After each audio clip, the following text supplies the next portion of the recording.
Hey, Robert Kiefer here with Hydro Hero, and I am in a crawl space down in Mount Pleasant, South Carolina.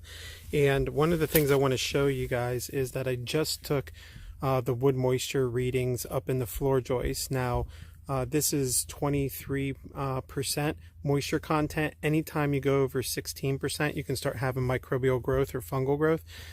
Once you go over 20%, you can start getting wood decay fungi. So you really don't want to see that in here. As you can see, the HVAC system is located in a crawl space like most of them are, and that's going to be affected by the moisture as well and lead to poor indoor air quality, so that'll need to be fixed. You can see all the mold growth on the bottom of these floor joists.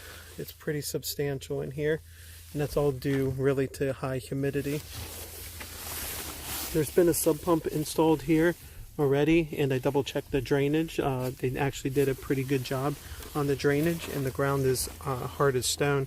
But this crawl space, all the vents are going to need to be sealed. We're going to need to put an encapsulated system in here, seal everything up, the walls, the floor liner, and the columns, wrap all those, seal those, do a mold remediation, remove all this insulation, and then put in environmental controls such as a dehumidifier, and make sure that we keep the relative humidity under here below 60%, and make sure the wood moisture content stays below 16%, and then you'll have a good healthy indoor air quality from the upside of your house where you're living due to the stack effect. So if you guys want to know more about crawl space encapsulation and the benefits, call Hydro Hero at 1-888-940-HERO or find us on the web at hydrohero.com.